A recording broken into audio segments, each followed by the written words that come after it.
Salve galera, beleza?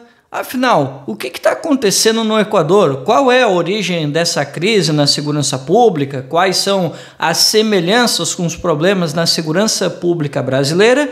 E quais seriam os alertas que se acendem com essa crise institucional que está acontecendo no nosso vizinho Equador? Bem, o pano de fundo dessa crise na segurança e o decreto de estado de emergência imposto pelo presidente Daniel Noboa, ele tem como justificativa essa onda de violência e uma total falência do Estado em combater essas gangues locais e a fuga das lideranças das duas maiores gangues, a saber, Los Choneros e Los Lobos, que são rivais e que brigam pela hegemonia do tráfico de drogas, principalmente a cocaína, o pozinho aquele, e os seus derivados. Atualmente, o Equador se tornou uma das grandes rotas estratégicas do tráfico transnacional de cocaína e derivados no Pacífico, servindo como uma rota principalmente para Colômbia e Peru.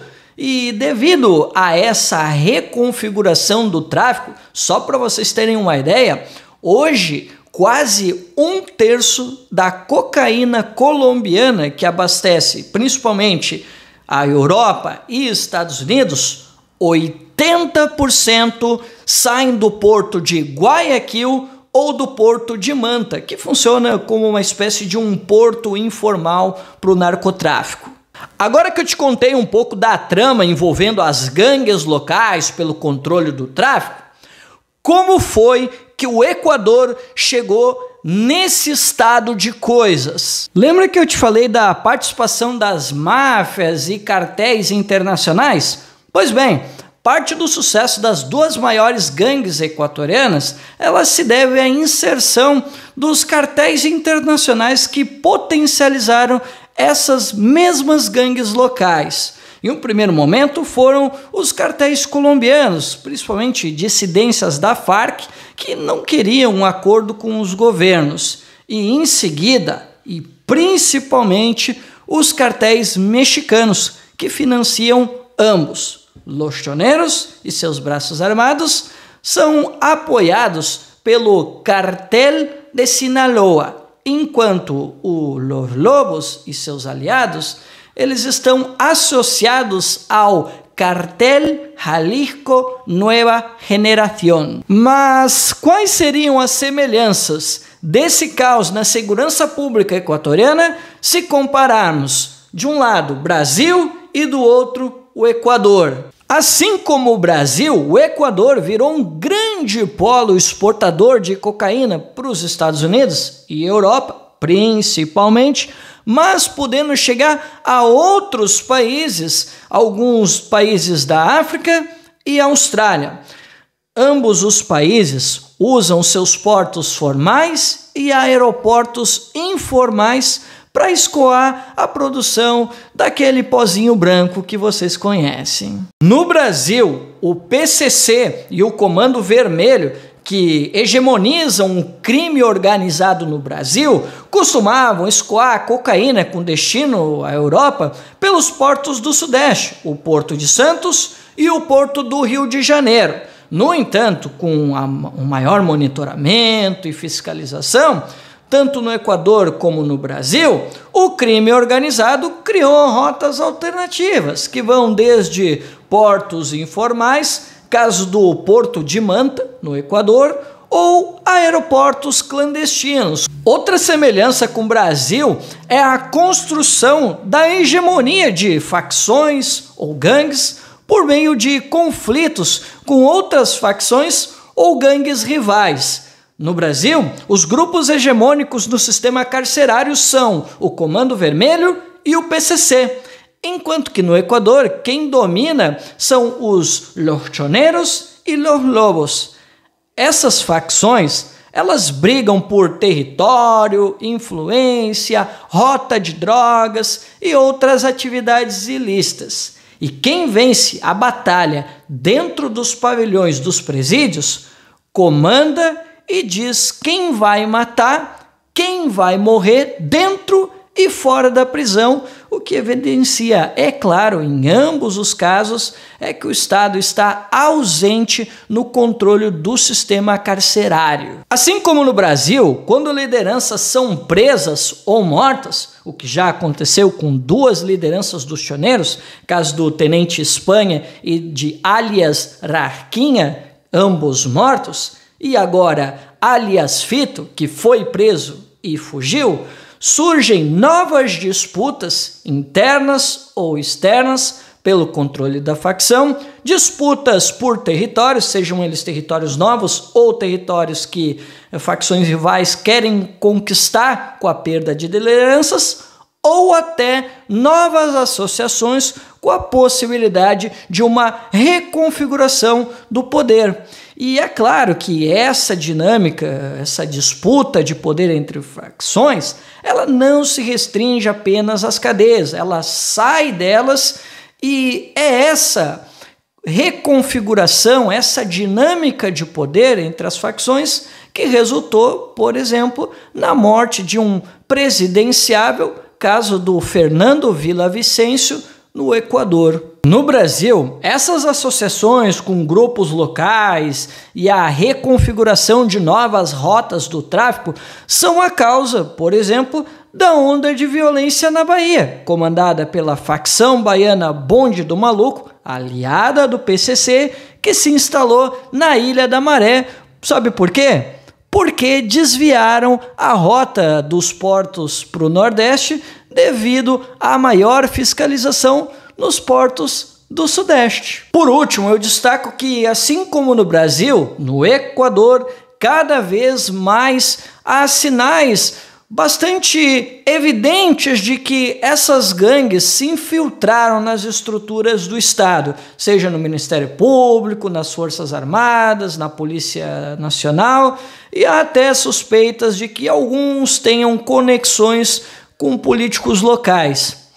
E, aliás, há investigações no Equador e até mesmo o presidenciável Fernando Villavicencio, ele fazia algumas acusações na imprensa ou quando foi candidato, e de vez em quando surgem aqueles vídeos estranhos das gangues acusando políticos de certos favorecimentos aos seus rivais nas gangues, né? O que dá ainda mais margem à interpretação de que sim, essas gangues começaram a se infiltrar dentro das estruturas do Estado, assim como já há também suspeitas muito evidentes de que isso também acontece no Brasil. Mas quais os sinais que esse caos da segurança pública equatoriano podem trazer para o nosso país? O Equador é um excelente modelo para o Brasil para nós avaliarmos melhor essa péssima ideia que o governo Lula está querendo colocar em prática,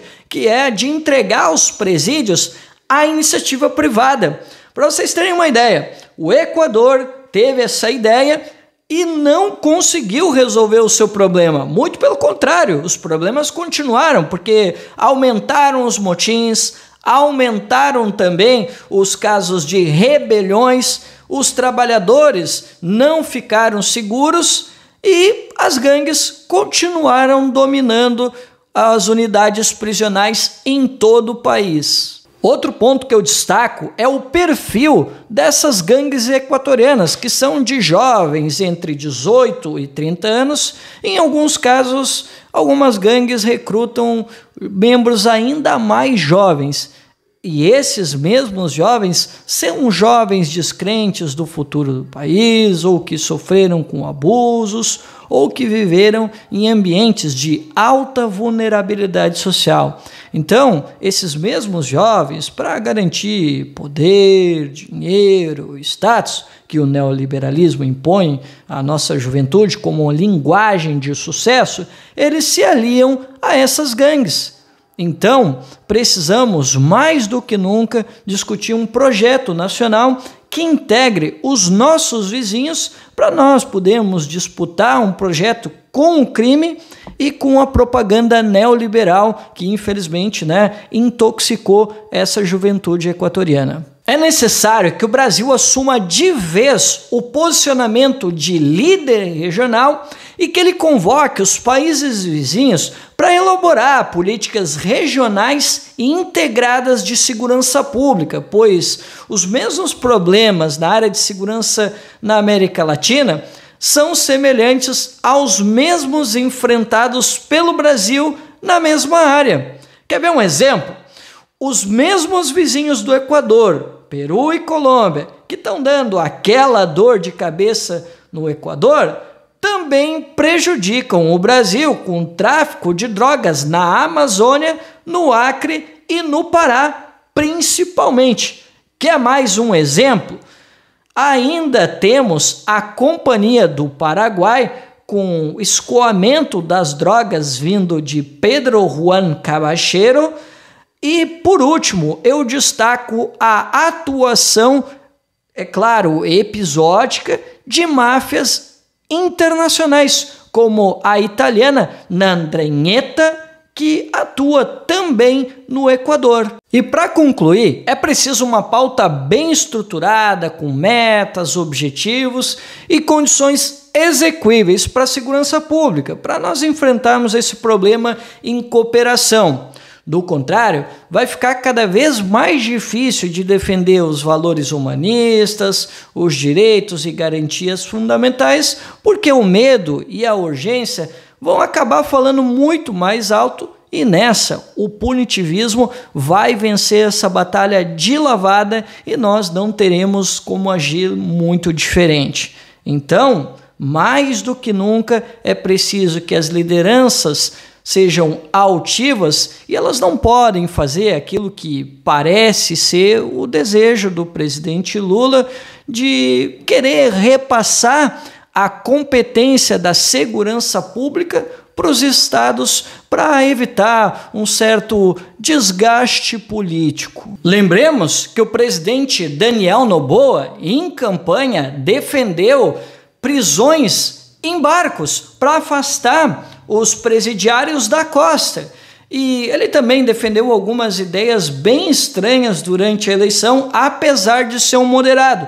E agora, numa situação delicada como essa, pode fazer com que o presidente Daniel Noboa tome atitudes mais duras. E é o que ele, inclusive, tem comunicado. Alguns já falam por aí na imprensa equatoriana de ele emular uma certa buquelização lá no Equador. Então esse é um reflexo de quando não temos uma pauta estruturada para a situação da segurança pública e talvez numa situação dramática como vive o Equador, pode ser que o punitivismo e o desrespeito aos direitos fundamentais acabem falando mais alto, dada a urgência que o Equador está com esse problema na segurança pública. Mas e aí, será que o Brasil pode virar um Equador? Na minha opinião, eu penso que não, porque o Brasil ele está muito mais tempo, as nossas facções estão há muito mais tempo consolidadas com essa escola do crime